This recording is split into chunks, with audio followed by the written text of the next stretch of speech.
परिचय। हे, तुम्हें देखकर अच्छा लगा सबा। तुम मिस्र से कब लौटी? कल ही मनीषा। मैं बेसब्री से तुम्हारे लौटने का इंतजार कर रही थी।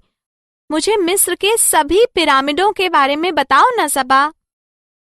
मनीषा, पिरामिड बहुत बड़ी संरचनाएं हैं। उन्हें 2500 ईसा पूर्व में बनाया गया था।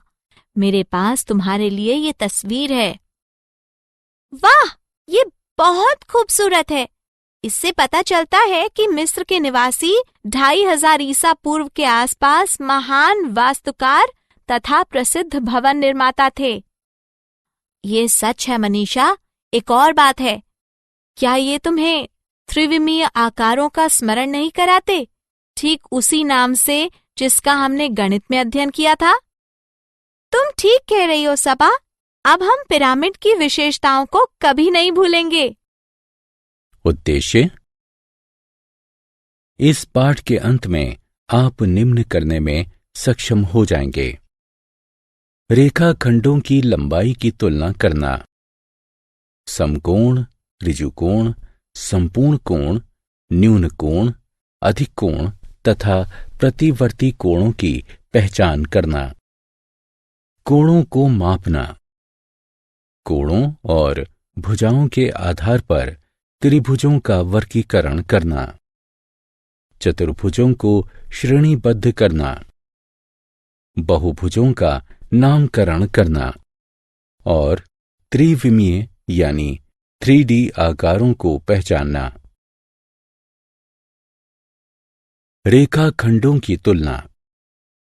रेखाखंड एक रेखा का एक भाग होता है जिसके दो निश्चित अंत बिंदु होते हैं एवं इसीलिए मापा जा सकता है। रेखाखंडों की निम्न तरीकों से तुलना की जा सकती है: देखकर, अक्स द्वारा और मापकर। आइए प्रत्येक विधि को विस्तार से देखते हैं। देखकर तुलना करना।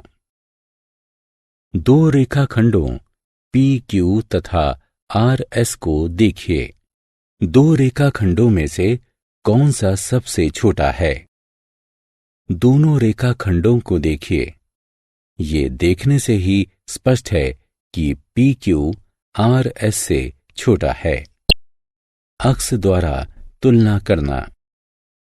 दो रेखाखंडों MN तथा KL को देखिए।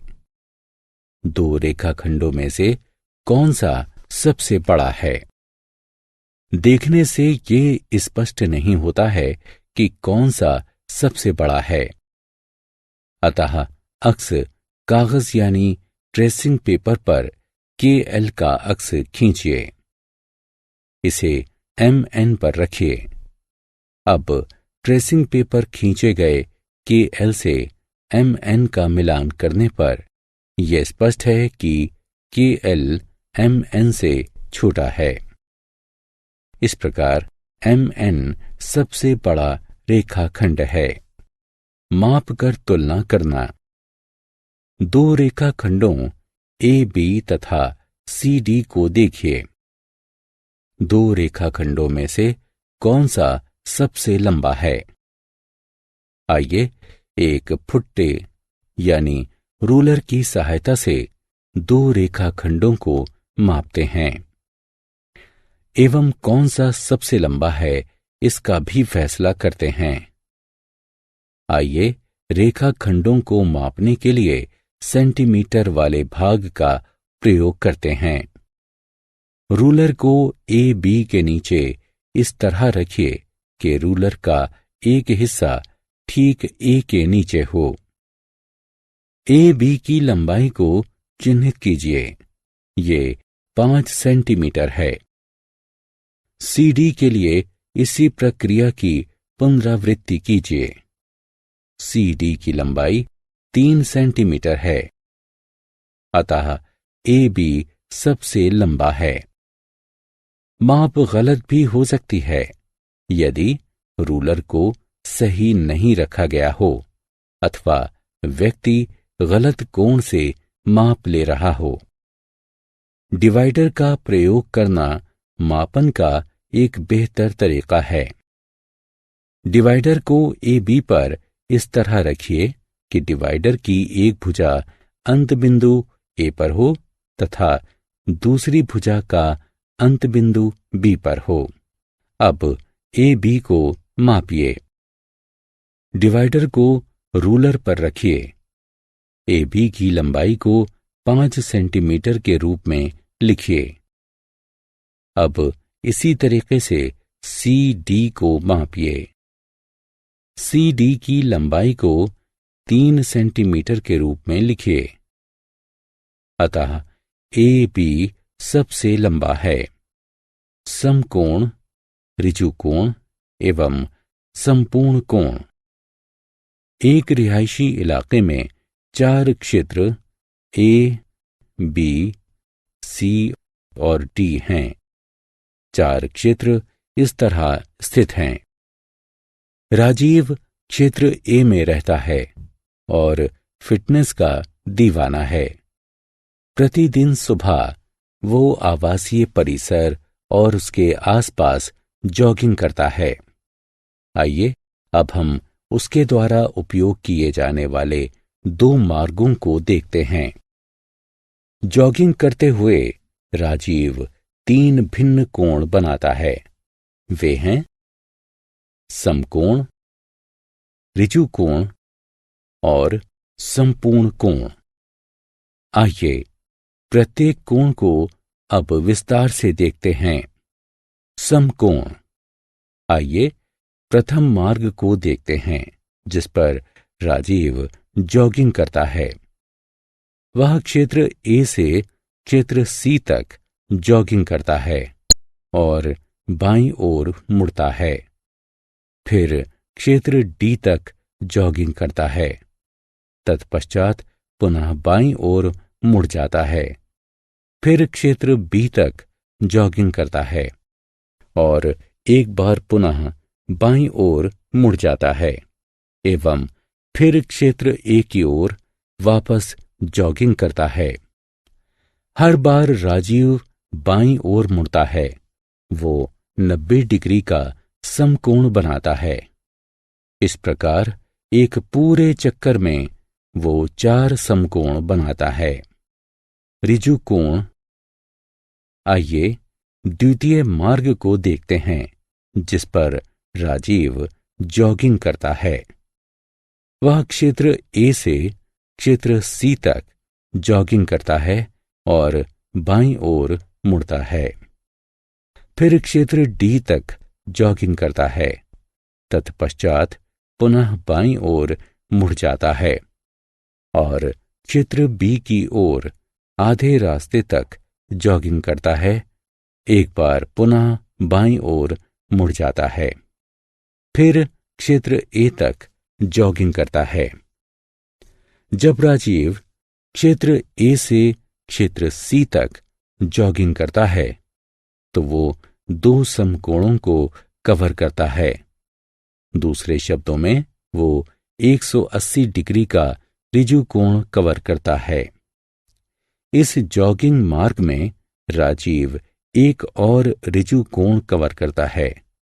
क्या आप इसकी पहचान कर सकते हैं? हाँ, जब वो क्षेत्र बी से ए क्षेत्र तक जॉगिंग करता है वो एक अन्य ऋजु कोण कवर करता है, संपूर्ण कोण। आइए प्रथम मार्ग को एक और बार देखते हैं जिस पर राजीव जॉगिंग करता है। वह क्षेत्र ए से सी, से डी, से बी तथा पुनः ए की ओर जॉगिंग करता है। एक एकल चक्कर में वो 4 समकोण बनाता है। दूसरे शब्दों में वो 360 डिग्री का एक संपूर्ण कोण बनाता है। न्यून कोण, अधिक कोण एवं प्रतिवर्ती कोण। 3 कोण और हैं। ये हैं न्यून कोण, अधिक कोण, प्रतिवर्ती कोण। आइए एक एक करके इन्हें देखते हैं। न्यून कोण। खुले हुए दरवाजे की इस तस्वीर को देखिए। क्या आप उस कोण की पहचान कर सकते हैं जो धरातल के साथ बनता है? जी हां, ये 90 डिग्री का है। अब धीरे धीरे दरवाजे को बंद कीजिए।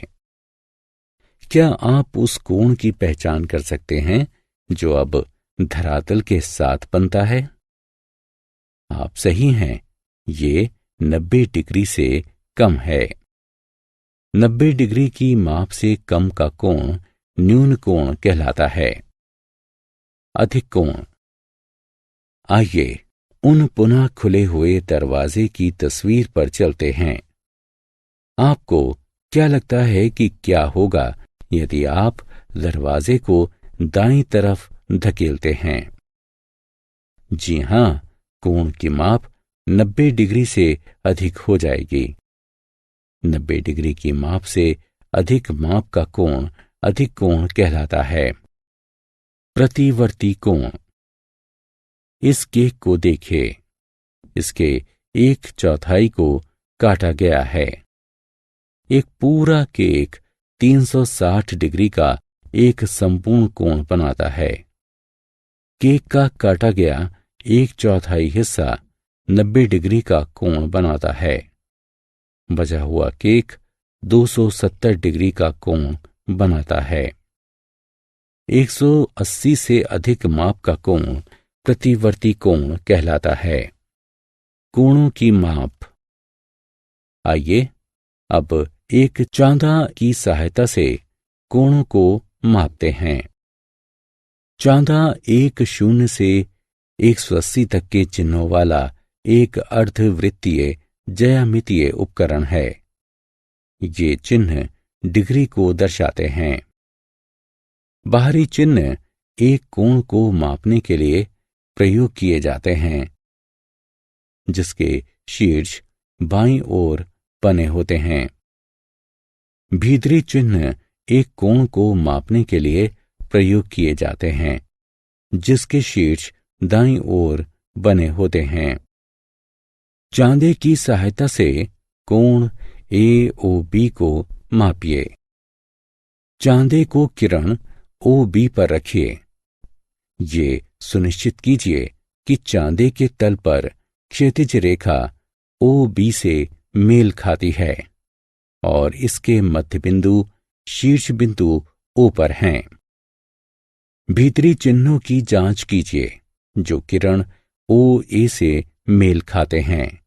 ये 60 है। अतः कोण AOB की माप 60 डिग्री है। चांदे की सहायता से कोण MON को मापिए। चांदे को किरण ON पर रखिए। यह सुनिश्चित कीजिए कि चांदे के तल पर क्षैतिज रेखा ON से मेल खाती है एवं इसके मध्य बिंदु शीर्ष बिंदु O पर हैं। किरण OM के साथ मेल खाने वाले बाहरी चिन्हों की जांच कीजिए। ये 120 है। अतः कोण MON की माप 120 डिग्री है। आत्म मूल्यांकन। कोणों का उनकी मापों से मिलान कीजिए।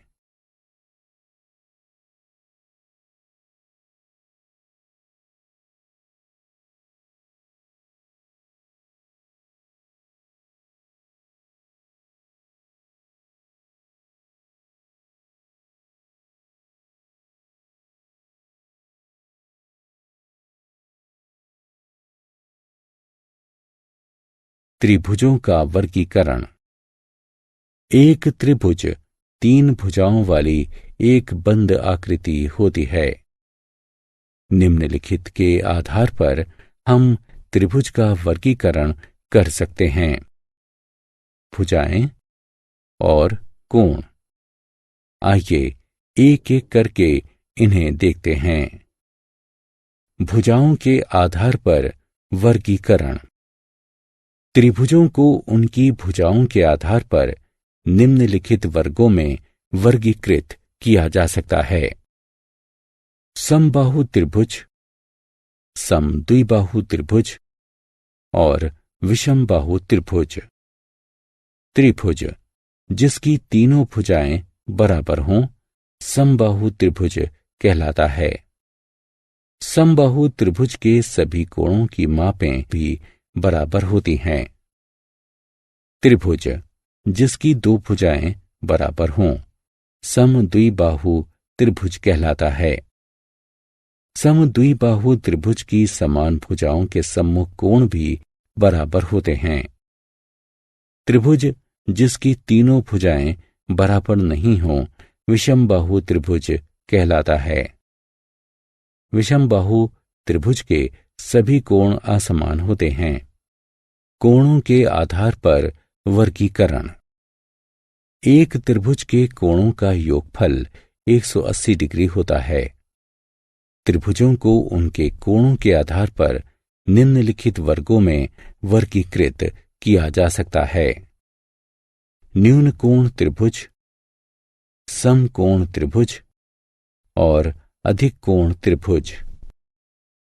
त्रिभुज जिसके सभी तीनों कोणों की माप 90 डिग्री से कम हो न्यून कोण त्रिभुज कहलाता है। त्रिभुज जिसके किसी एक कोण की माप 90 डिग्री हो समकोण त्रिभुज कहलाता है। त्रिभुज जिसके किसी एक कोण की माप 90 डिग्री से अधिक हो अधिक कोण त्रिभुज कहलाता है। लंब रेखाएं। इन दो रेखाओं को देखिए। ए बी सी डी को प्रतिच्छेद करती है। दो रेखाओं का प्रतिच्छेदन बिंदु O है।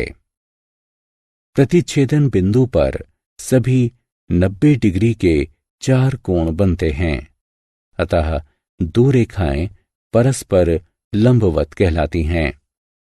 यदि O सी डी का भी मध्य बिंदु हो तब ए बी सी डी को समद्विभाजित करता है, क्योंकि ये सी डी को दो समान भागों में विभक्त करता है।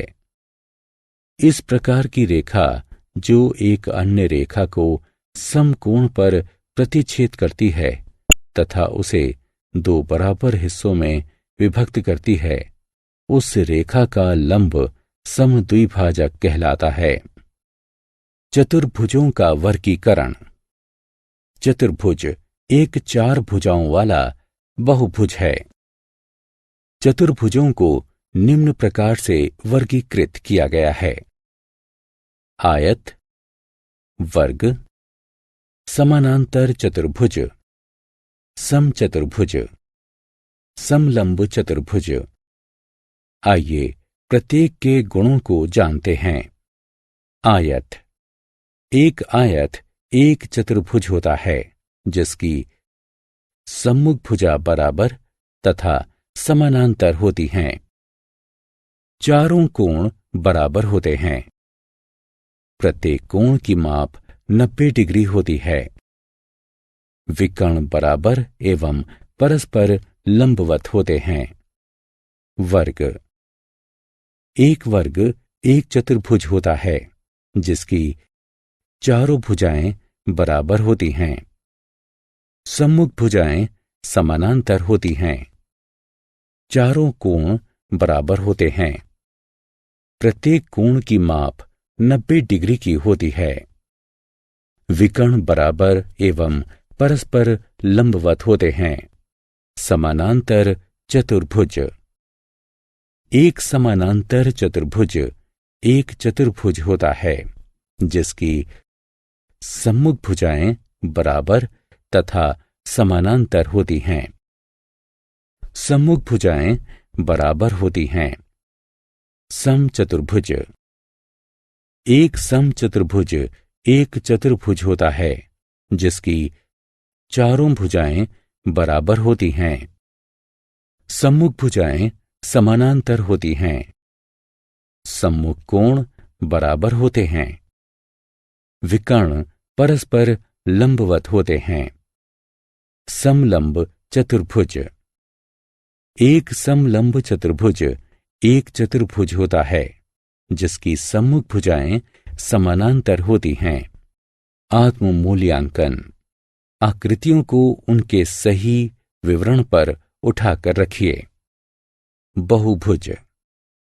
एक बहुभुज 3 या अधिक भुजाओं वाली एक बंद आकृति होती है।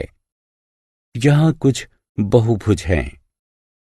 आइए उनकी भुजाओं की गिनती करते हैं एवं उनका नामकरण करते हैं। त्रिविमीय आकार। त्रिविमीय आकार में गहराई होती है। वे 2 विमीय आकारों की भांति सपाट नहीं होते हैं। त्रिविमीय आकारों के उदाहरण हैं घन, शंकु, गोला, घनाभ, प्रिज्म, पिरामिड इत्यादि। एक त्रिविमीय आकार की सपाट सतह को उसकी फलक के रूप में जाना जाता है। वह बिंदु जहां 2 फलकें मिलती हैं किनारे कहलाते हैं। वह बिंदु जहां 2 किनारे मिलते हैं शीर्ष कहलाते हैं। आइए निम्नलिखित त्रिविमीय आकारों को एक एक करके देखते हैं। घन और घनाभ, त्रिकोणीय प्रिज्म, वर्गाकार पिरामिड। घन और घनाभ। एक घन या घनाभ में 6 फलकें होती हैं, 12 किनारे होते हैं, 8 शीर्ष होते हैं। एक घन के उदाहरण में सभी 6 फलक वर्ग होते हैं, जबकि घनाभ के उदाहरण में ये आयत होते हैं। एक घन का उदाहरण एक पासा है। एक घनाभ का उदाहरण एक पुस्तक है। त्रिकोणीय प्रिज्म। एक त्रिकोणीय प्रिज्म में 2 त्रिकोणीय फलकें होती हैं, 3 आयताकार फलकें होती हैं, 9 किनारे होते हैं, 6 शीर्ष होते हैं। एक त्रिकोणीय प्रिज्म का उदाहरण एक तंबू है। वर्गाकार पिरामिड। एक वर्गाकार पिरामिड में एक वर्गाकार आधार होता है। एक वर्गाकार और 4 त्रिकोणीय फलकें होती हैं, 8 किनारे होते हैं और 5 शीर्ष होते हैं। एक वर्गाकार पिरामिड का उदाहरण मिस्र की पिरामिडें हैं। सारांश। आइए हमने जो कुछ सीखा है उसे संक्षेप में दोहरा लें। कोणों को न्यून कोण, समकोण, अधिक कोण, ऋजु कोण, प्रतिवर्ती कोण तथा संपूर्ण कोणों के रूप में वर्गीकृत किया गया है। त्रिभुजों को उनके कोणों के आधार पर न्यून कोण, अधिक कोण तथा समकोण के रूप में वर्गीकृत किया गया है।